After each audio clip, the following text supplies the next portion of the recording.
Welcome to tonight's Northern Ireland Science Festival event. I'm really delighted to welcome Dr. Jessica Taylor. Dr. Jessica Taylor is the founder of Victim Focus, an organisation that aims to challenge victim blaming and societal norms through training and research. Dr. Taylor has published loads of books, most recently this book, Why Are Women Blamed for Everything? Exploring victim blaming of women subjected to violence and trauma.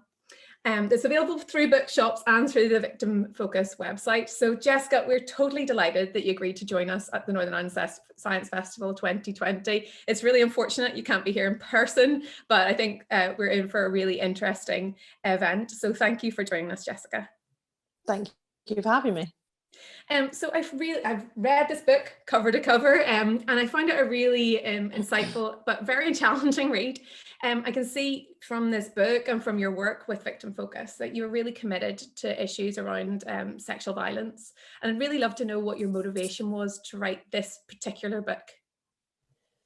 So I guess it was years and years of working like frontline and just being almost like surrounded by victim blaming every single day. So the first job that I ever took in this field in like forensics and criminal justice, I was 19. I just had to like work out how long I've been doing this then in my head, and my brain was like, whoa. A long time. So it's like 11 and a half, 12 years nearly. So when I was 19, I basically decided to volunteer my time on a Friday because I had two little kids that I had when I was a child and when I was a teenager from sexual violence myself. And so I had these like little kids, and I wanted to do something with my brain. I wanted to do something with my time, but obviously you've got like two little ones under 3 running around. You don't have a lot of time. And then like on a Friday, I did have some time and decided to go and like volunteer, and went to my local volunteer centre, and they suggested that I volunteer for victim support. And I'd never heard of victim support, even with everything, my personal stuff that I'd gone through in like trials and court and all sorts. I'd actually never been referred to them. So I didn't know they existed, which is, looking back, is horrific. But I went through all this training with victim support, and they gave me this job where on a Friday I would support women and girls who were giving evidence in domestic violence and sexual assault trials. And that was like my first introduction to that. And it was a huge learning curve, actually, because I remember at one point during the training thinking, I'm going to be great at this because I've been through this when I was younger, so I will know everything about this. And I actually think that was one of the most important things that happened to me, was even within the first few weeks realising that women's experiences are all completely different. We're all completely different as humans, as individuals. And every woman and girl I met, I supported girls from like 3 years old and like women of all ages and backgrounds. The impact of domestic and sexual violence on their lives was just so diverse and so different. I guess it was like one of those, you can't really measure the impact of how important that learning was on me, was that you can't make an assumption about impact, you can't make an assumption about trauma, you can't make an assumption about the offence or the woman or the perp or anything. But every single day there was just victim blaming. I felt like women were just being led into a court to be told, you know, what did you do wrong? What could you have done differently? Why has this happened? Why did you go back to him? Why didn't you report sooner? Why haven't you done this? Why were you wearing that? Why did you go out? Why did you drink? Why were you on a dating app? And it was my job to prep them and then to support them through that process. And, you know, you do the best you can, but after a bit you think, am I making a difference, or am I just like adding to this problem? And then not long after that, I got promoted, and then I was like the area manager for vulnerable intimidated witness program, and I specialised in sexual violence, sex trafficking of children, homicide, domestic violence and stuff like that. And again, the victim blaming in the Crown courts was just horrific, even of children. I think I got to the point where I thought, I don't know if I want to do this anymore. This is really horrible. I felt like I was like leading lambs to slaughter every day. It was awful. Yeah, it felt the way and you're the system wasn't changing. Like Yeah. Like that's how it felt. And that's how I remember it. Is every morning I would meet a new woman or a new girl shaking, scared. Oh, I don't know what's going to happen, and is he going to be there, and what are they going to say to me, and what sort of questions are they going to ask me, and I've not seen my statement in 8 months, and I don't even remember what I said to the police, and I'm so scared. And then, and then they would go in there and they would come out crying because of the things that had been said to them, and you just think that's not justice. So it was around that time that I started thinking, why do we do this? Like, what was the point in taking her through that process to do this to her? That doesn't feel like fair, or like a fair trial to me. So then I went and managed rape and domestic violence centres, and the victim blaming there is different, because when you've got like women's sector sort of services, you don't tend to get a lot of victim blaming in the service. It's the victim blaming from like your partner agencies, so police, social care, mental health. And that was when I really became interested in the victim blaming using mental health, because that was what showed up in our cases in the rape centre, was the amount of women that we had on the caseload. So we often had a caseload of between 300 and 500 women and girls just in that town for rape and sexual violence. And the amount of them that were being told they were mentally ill, that was like this new form of victim blaming I'd not come across before, that I then got an interest in. And then I went and worked in child sexual exploitation and anti-human trafficking. And I remember thinking, as a national manager in that, I remember thinking, who is going to blame kids who have been trafficked for sex, like, and bought and sold and murdered? Who? And actually the victim blaming in child sexual exploitation is rife and disgusting, and it's exactly the same as with adults. Yeah, and I find it really interesting when you described it in the book around even the simple complex terminology that's used around child sexual exploitation, of how even the changes in terminology have either reflected or influenced the way we regard children who have been exploited. And they're simple changes, but they seem to be really impactful. Yeah, exactly. So like all of these experiences led to the book.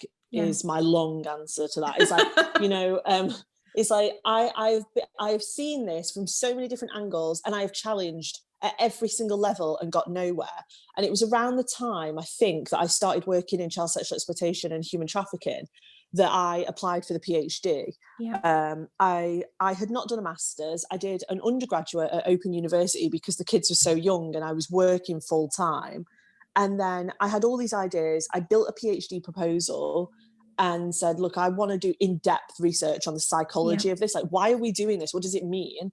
And how do we change it? And went and approached a university with this like full written proposal and a literature review. I knew nothing about academia because through OU, you do it all at home, don't you? So you don't necessarily get like the full experience of, like, I'd never been in a uni. I didn't know what one looked like. I thought they were all like America. Like because I didn't know anyone had been to uni. No one in my family had been to uni. So like, I remember like going to the University of Birmingham with this like PhD proposal and just meeting these professors and was like, I want to do this. You sound like a PhD student, a PhD researcher dream to me, because sometimes we have to really coax out research questions and hypotheses from our students. And actually, when someone comes along who is really motivated, really driven with these ideas, it can be incredibly exciting for someone who's maybe slightly more established to have someone who's coming, as an academic, to have these people coming with these amazing research questions. It's so exciting. Did you have a good response from the University of Birmingham when you approached? Yeah, like that was pretty much, I think their response to that was because I don't know whether this is right or not. People might have a view on this, but I don't really think that I had the credentials to get on that PhD program, because there was only 13 people let on that PhD program that year, and which is quite small, really. And the rest of them were all like qualified up to the teeth, like first like distinction masters, first class degrees, have done all this experience, and they were all on this PhD program, and then there was me. I was like, did not fit in at all, like, at all. And I think it was that I had gone to them with like a fully prepared 5,000 word proposal and literature review, and I had said to them, this is how I'm going to do it, this is what I'm going to do, this is my methodology, this is how I'm going to get my sample. I've already got these networks, I've been working in the field 7 years, I know what I'm doing, but I want to do this as a PhD. And I remember one of the like top professors, I'm not going to say who they were, but one of the top professors who was interviewing me just like sipped on a coffee and just was like, yeah, sound, just give it a I love this person. No idea who it is. I know a few people at Birmingham, but I suppose I'm a child psychologist by training, and we love, obviously, psychologists love theoretical models. And in child psychology, we use this kind of ecological model of development by Bronfenbrenner. And I was so excited when I picked this book up, and when I was reading it, I was like, we're getting to Bronfenbrenner. We're getting to Bronfenbrenner. I could feel him emerging through the literature. And sometimes people think that theory is really boring, but it's actually the grindstone of research. And I'd love for you to kind of explain to us, Bronfenbrenner talks about these multiple systems that affect development, or affect our attitudes, or affect really human behavior. Can you kind of talk to us a little bit about what you think those important kind of interactive multi-level factors that you saw in your research that kind of fit into that model, really? Yeah. So for me, I felt exactly the same. I love the ecological model. I teach it a lot at like different levels at university, and even like with professionals. It's a really great way of forcing students and professionals to look outside of the individual and to understand that we don't exist or develop in a vacuum. And I got the idea of using those factors in the ecological model because I'd read a paper where somebody had attempted to argue, and it was well argued, that you could use the ecological model to look at the impact of sexual violence on women and girls. But I wanted to use it essentially as a framework to help me to show that at every level of our society, every system in society had a role to play in the victim blaming and self-blame of women and girls. So I'd drawn it on this huge piece of paper, and I kept coming back to it and looking at it. And every time I was reading all these like hundreds of papers about victim blaming theories and studies and factors and the psychology of it.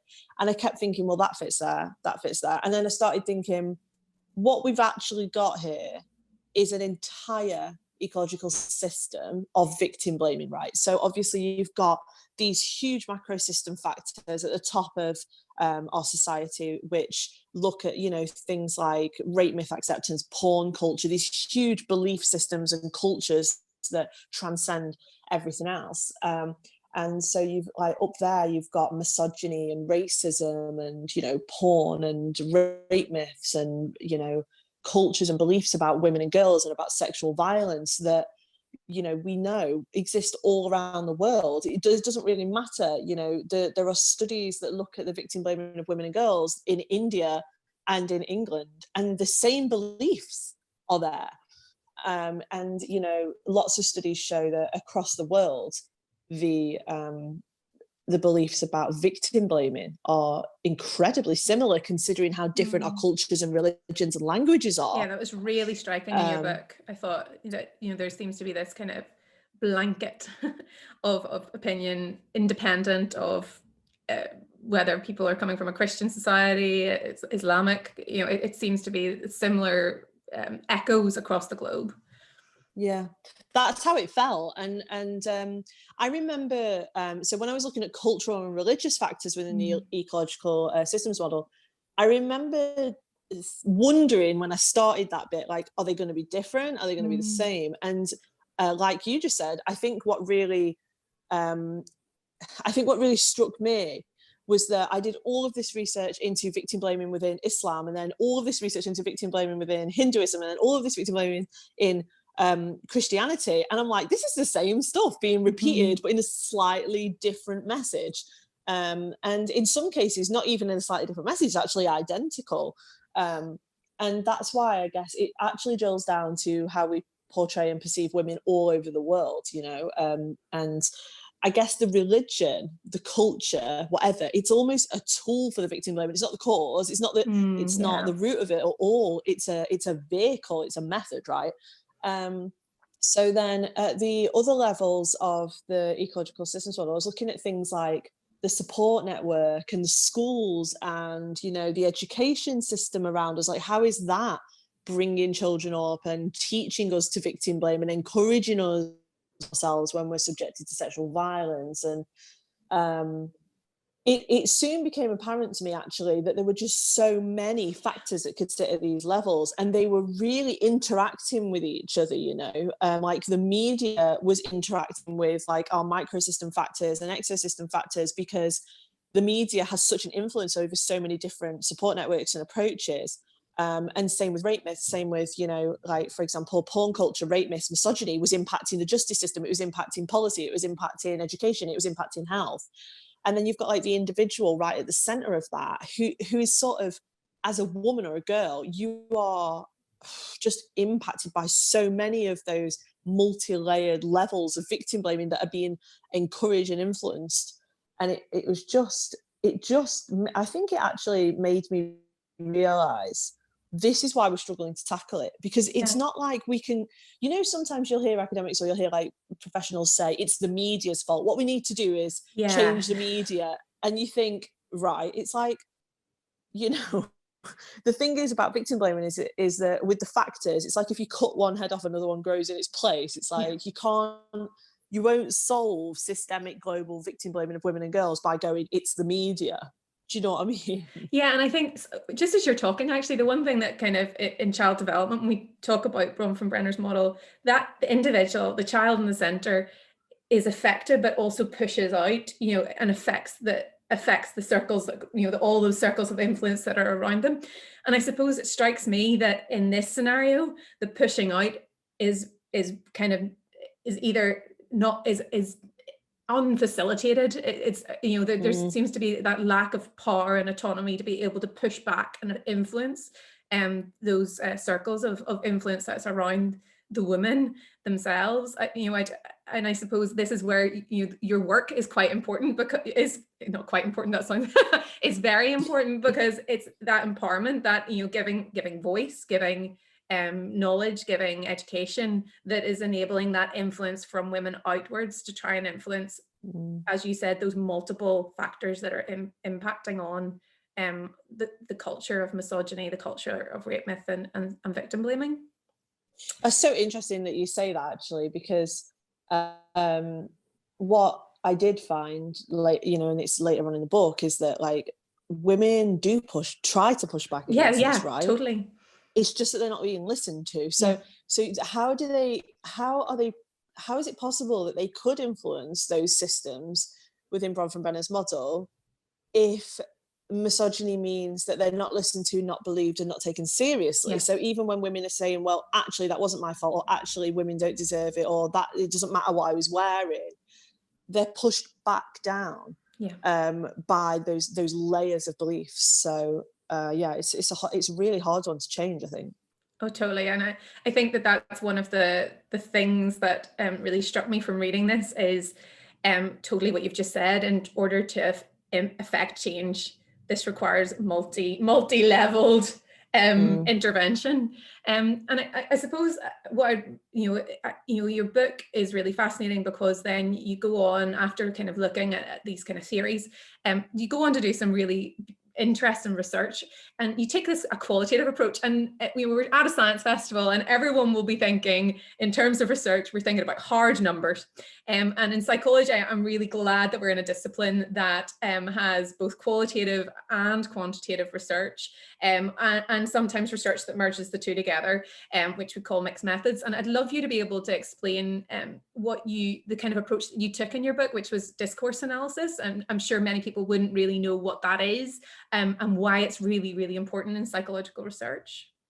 Yeah, cool. So, well, the book is mixed methods, isn't it? Because we have the work on psychometrics and the statistical chapter, which looks at that hard data that was analysed and stuff. But yeah, the rest of it, I feel quite strongly that when you design a large research project, you should probably go with mixed methods on something like this, because as in a political, with a little p kind of way, there is a lot of assumptions made about psychological and social research, that if it's not got the statistical element, then it's not empirical, it doesn't hold water, stuff like that. And I remember thinking, no, what I can do is go out and do the quantitative work and then use qualitative to actually explore it and deepen it, because you can do as many stats as you want, but for a complex social problem, you need the qualitative data, right? Totally. So I chose discourse analysis, like critical discourse analysis, because I wanted to look at language, and language is very much connected with psychometrics and psychometric development. That when you're developing frameworks and measures and psychometrics and surveys for the public, one word will change the outcome of that study. Like if you get one word that's too loaded or too neutral or isn't accepted generally by the public, you will change the way that item is responded to. And so I spent a long time looking at the impact of language in psychometrics. And then when I came to do my qualitative work, which was interviewing women subjected to sexual violence and then interviewing the professionals who work in sexual violence, I wanted to continue the thread of picking apart language. And the best method, in my opinion, to do that is critical discourse analysis. I really love being able to look at the power imbalances in language, which is what critical discourse analysis allows us to do, because you are able to look at the discourse, i.e. the language, the narratives that people use to construct and explain something. And with victim blaming, especially when, women are talking about what victim blaming is and how they experienced it and how it impacts them, looking at the words that they use and looking at how they use phrases and what they understand was really, really useful. It was really impactful because I was able to see, sometimes I was able to see like power dynamics or dichotomies or competing ideas within speech. So like sometimes a woman would say something like, which is the title of my PhD thesis actually, like, so a lot of the women would say something like, logically, I know I'm not to blame, but I kind of feel like I am to blame. And like, even when I sort of pushed that in the interview, they would be sort of saying at some sort of like academic intellectual level, they knew the perpetrator committed a crime, but that hadn't actually resolved any of the blame, like the feelings of blame, because deep feelings. It was deeper. Yeah, exactly. And so it was using discourse analysis to really allow me to like dig into what were the words that were being used, what were the phrases, and how did the language move, that really interested me actually. I really, really love qualitative work in all of its forms. Actually, I do a lot of pretty much everything I invest in now is mixed methods. I've only recently invested in one study that was quantitative, but mainly I really love being able to get the numbers and get the prevalence and look at incidents and things like that. But then I want to know what the experience is, and I want to give it some depth. And I totally agree.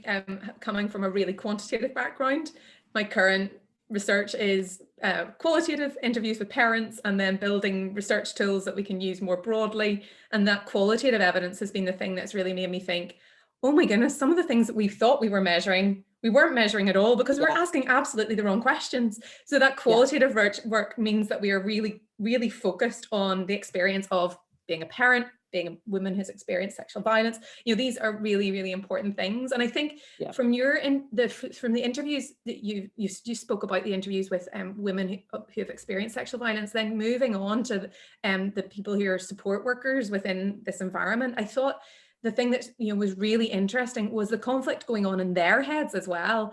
They spoke about saying that they didn't want to necessarily challenge rape myths with their clients because they felt that that was nearly disempowering them even more.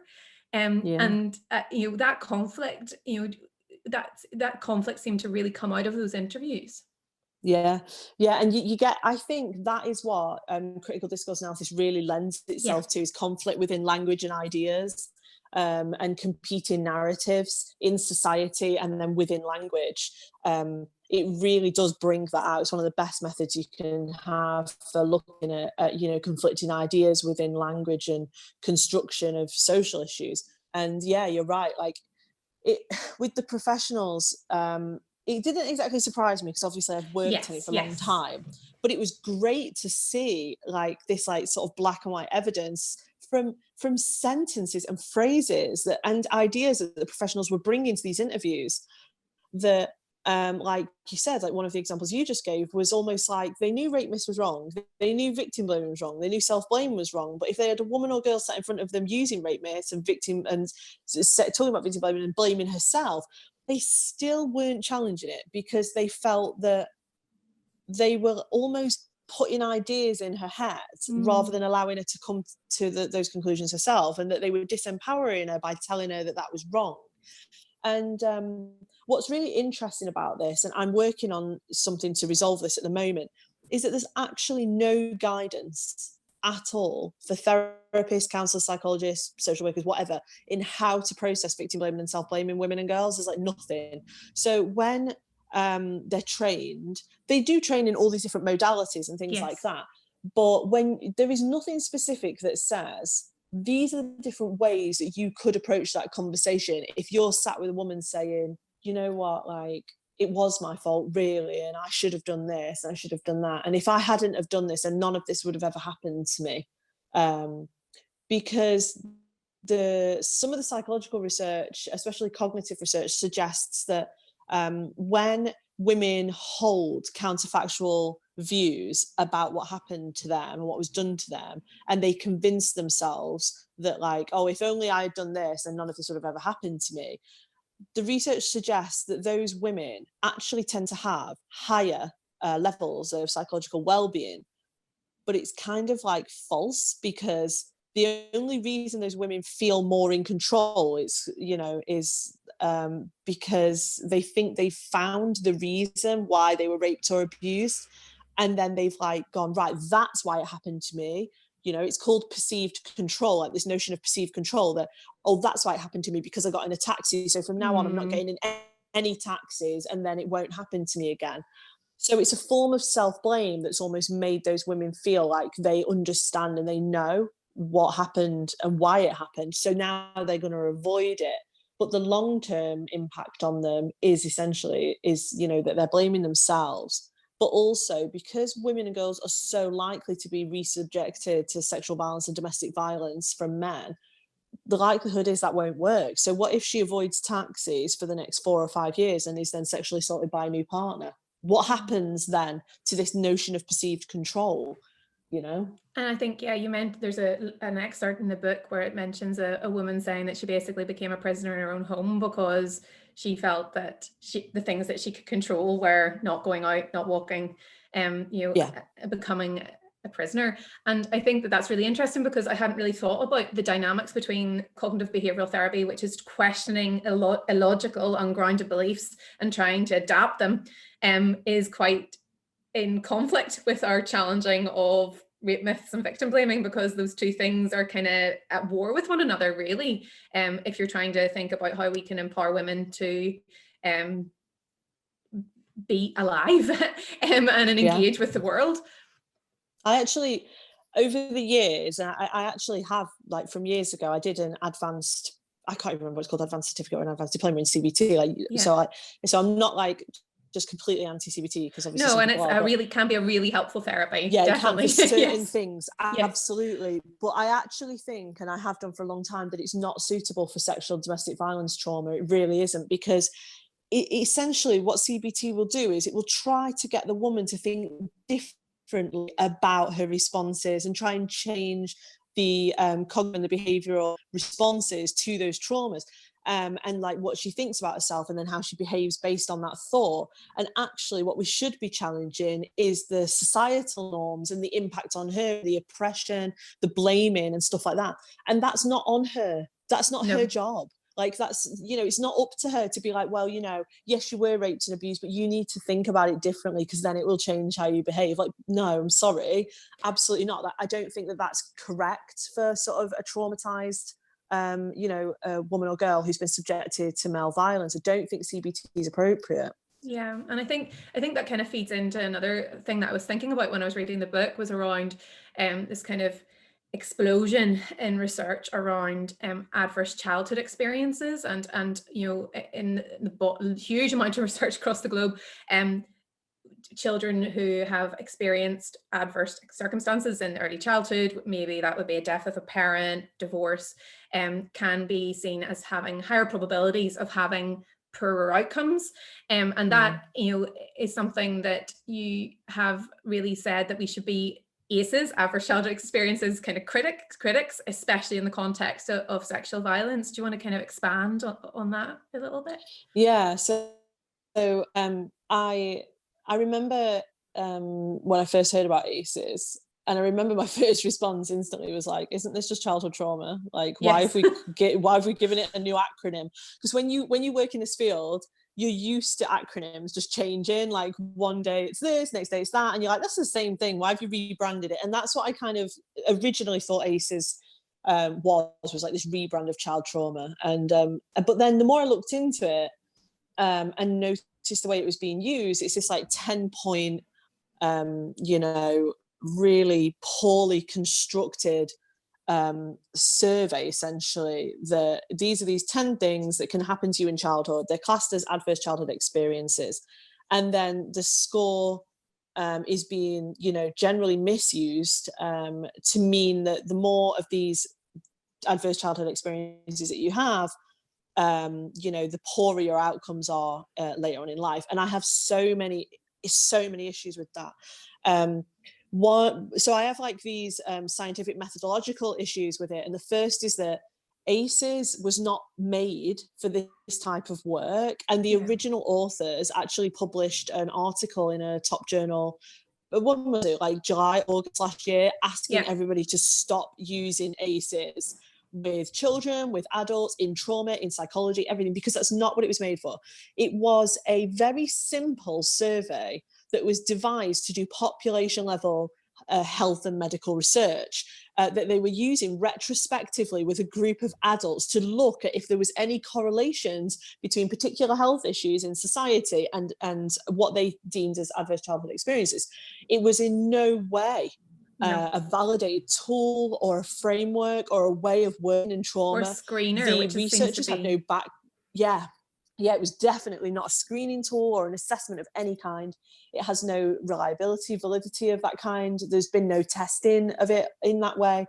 But also, like, from a psychometric point of view, because like obviously I designed psychometrics, and I took like advanced psychometric training when I was doing my PhD, which I just, oh my God, so nerdy, loved it. It is the extreme geeky end of psychology is psychometrics. It really is. You get advanced statistical modeling, and then psychometrics is just like off the side there.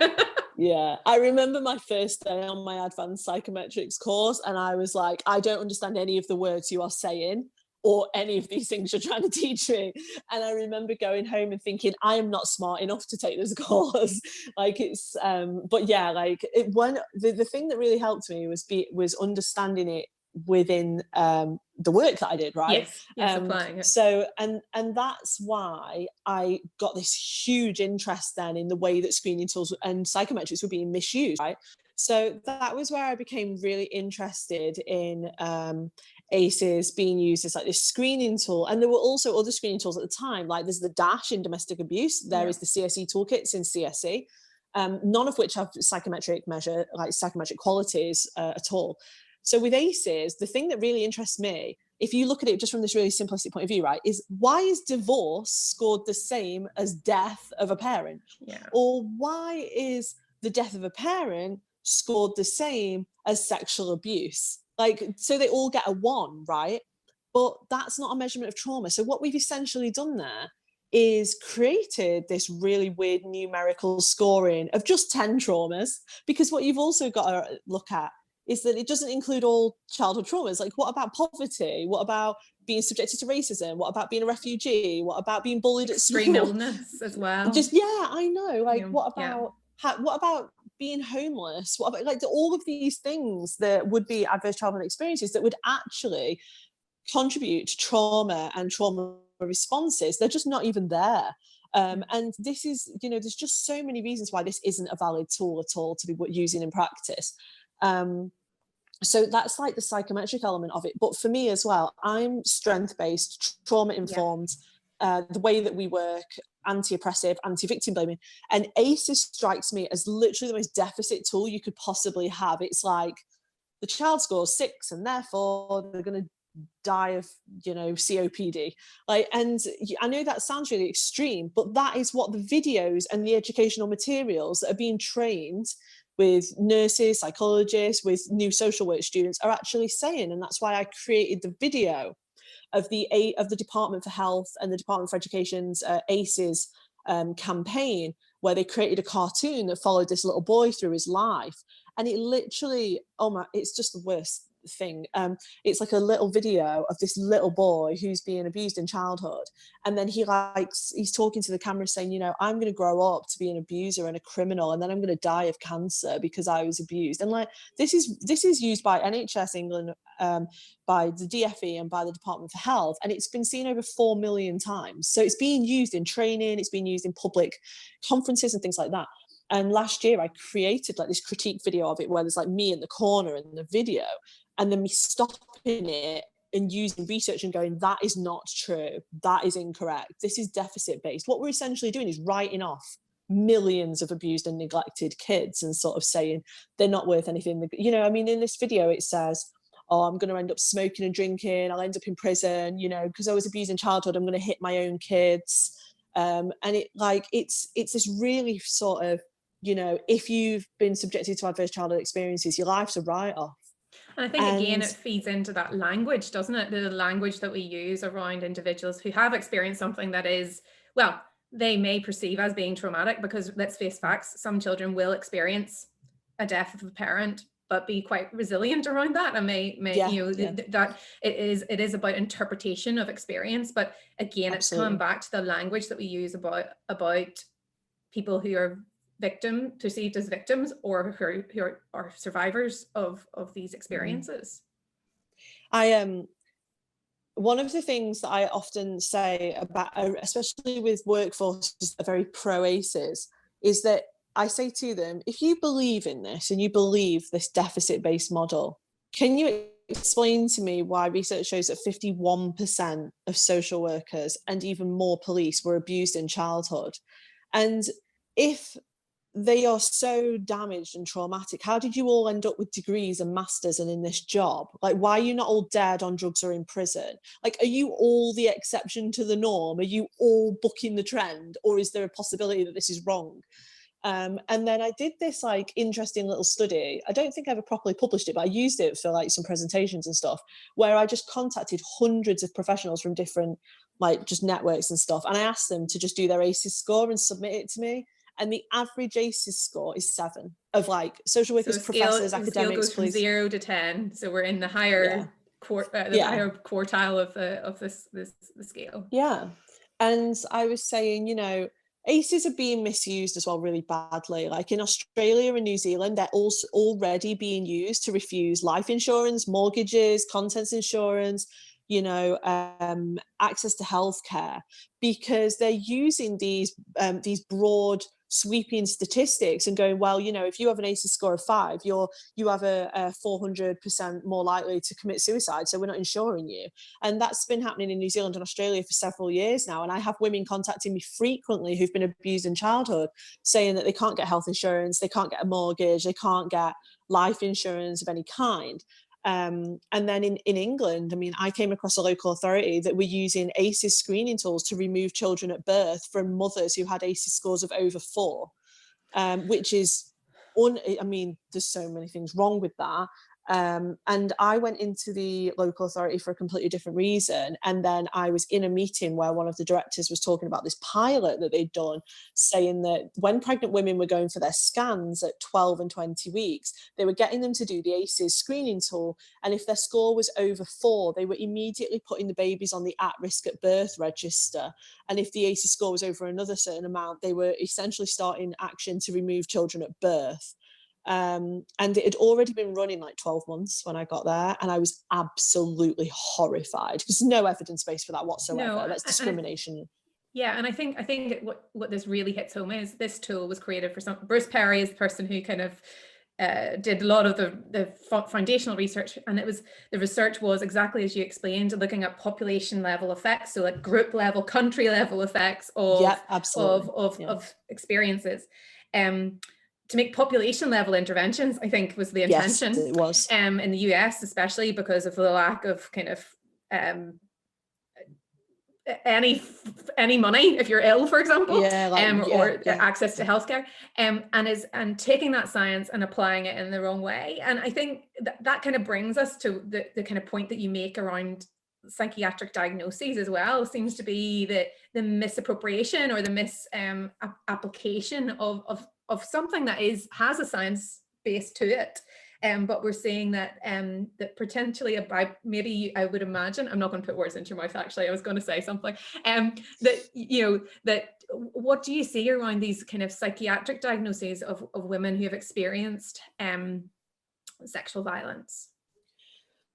So going back to what I said right at the beginning, that was when I first saw that was when I was running rape and domestic violence centres, and it got to the point. So I think I managed about 30 staff that were like counsellors and therapists and helpline volunteers, and then we had this huge, system of files, right?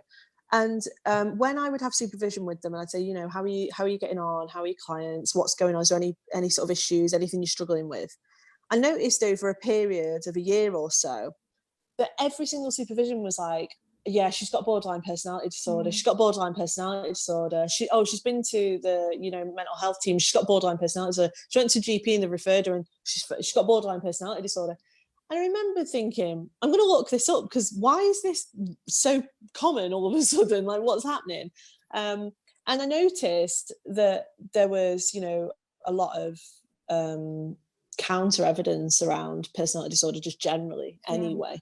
And then what I decided to do one day was I sat on the floor in this office and I got all of the files out, because this was back in like paper systems, and I just sat and read them, and I just thought, whoa, like there is a real serious problem here, because in our files what we were finding was that women were disclosing or reporting, they were getting referred to the GP was referring them to the mental health team, and they were being told they had borderline personality disorder, generally within 6 months of being raped or disclosing childhood abuse. So within 6 months of being told they've all got this same personality disorder.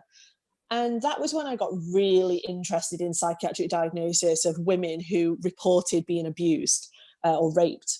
And same with teenage girls as well, because I found it in CSE. Girls who've been sexually exploited and trafficked are very often diagnosed with psychiatric disorders and then medicated, despite the fact that the NICE guidelines say do not medicate children under the age of 18 for so-called psychiatric diagnoses. The UK guidelines are very clear that we shouldn't be medicating children, but we do it anyway.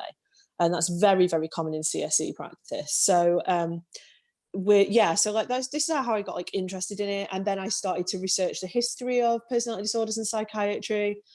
Became really interested in the oppression, the racism and the misogyny within psychiatry as a discipline, and found that borderline personality disorder especially is very, very heavily linked to the concept of hysteria.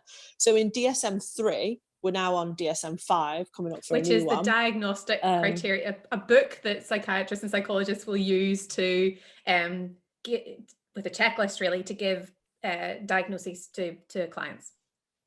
Just in case anyone doesn't know. So imagine like a book where they would think, I think they might have ADHD. Narcissistic personality disorder or ADHD, and they open it to that page and it has like a list of criteria of what they should present as or what their symptoms would be or whatever. It was the point of the DSM was that psychiatry was trying to get to the point where it looked like medicine. So like, for example, when somebody thinks you might have diabetes, there is a set of symptoms and criteria. And then, they say, well, if it's this, this and this, or they have these symptoms, or this blood sugar is this, insulin levels are this, then it probably suggests it's diabetes. Psychiatry tried to do the same thing, where it was like, well, if it's PTSD, they have these symptoms, these criteria, and therefore you diagnose them with that. The difference is there are no tests for psychiatric diagnosis or mental health, which means that a lot of this is subjective. So with in the third book, there was a diagnosis of hysteria of women, which was a belief that women's wombs would impact their mental health, and that women were mad and insane, because back then that was the language that they used, was because their wombs caused havoc in their bodies. And the DSM had the exact same criteria to diagnose hysteria and then remove their wombs. We had mass womb extractions in psychiatry between sort of 1920s and the 1960s, because they believed that wombs caused women to, you know, not conform, to not behave properly, to be, you know, crazy or whatever. So the criteria for hysteria is actually exactly the same pretty much as the criteria for BPD today. So borderline personality disorder is very heavily linked to hysteria. And in my mind, that suggests that it's a junk diagnosis. There's been a lot of research as well that shows that women who have been, because you're 7 times more likely to be diagnosed with BPD if you're a woman, and you're much more likely on top of that to be diagnosed with borderline personality disorder if you're a woman and you report abuse. There's a real issue there because it feeds into victim blaming, is that we've got women coming forward saying, I was raped, I was abused, I've been through this. And then the response is, well, actually, you have a personality disorder. That's why you feel like this. There's been quite a lot of research in different disciplines, actually, that's looked at, you know, why are we not just seeing that all of these so-called symptoms are actually trauma responses, and they're normal, they're justified, they're real. They're not a disorder of the personality. They're exactly how you would respond if you've been repeatedly raped or abused by somebody. So I have a real bone of contention with this, because mainly because borderline personality disorder is one of the diagnoses that's the hardest to get off. So once it's on, getting it off is a nightmare. So it also impacts other services. So, for example, you can be flagged in the UK as having borderline personality disorder as a woman to your GP. So when you then go and say, I don't know, I'm getting chest pain, or I think I might have a lump in my breast, it will flag up that you have borderline personality disorder, and therefore you are unstable, that you have a tendency to be manipulative and lie, which is what the so-called criteria of borderline personality disorder is. So it impacts the way women are then perceived. It's also allowed to be flagged on police systems. So what if she then goes and reports that she's been raped or abused, or she was, I don't know, mugged in the street, flags up borderline personality disorder? I think it's a form of discrimination. It should fall under the Equality Act under disability and mental health. I actually think that the way that we've like diagnosed women and then we treat them with so-called borderline personality disorder is disgusting, frankly. So it is very important. Yeah, and I think that if we regard, you know, there are very diverse views on borderline personality disorder, obviously, but I think that if we look at it that way and we think about the intransient nature of removing a diagnosis of borderline personality disorder, which is pretty improbable, really, that, you know, if you put it in the framework that you're coming from, it makes sense, because if you're thinking about that this is a response to a misogynistic experience, that all those factors that were around the individual in those circles of Bronfenbrenner, we can push back, we can try to change things, but it's going to be a really hard battle in terms of that woman in the center. I think that really does hit home. I think that this is kind of bringing us to the end of our conversation. I think I could talk to you forever, to be honest. It's so fascinating. But I think the one thing that I've really, as a scientist myself, and like listening and reading your book, you know, it's pretty clear that your research is very political. And, you know, some people will have a very strong opinion that research, science should be completely separate from politics. I imagine you may have a strong opinion on that, and I'd love you to kind of, you know, just kind of talk about your opinion on whether, you know, what should be the relationship between research and politics.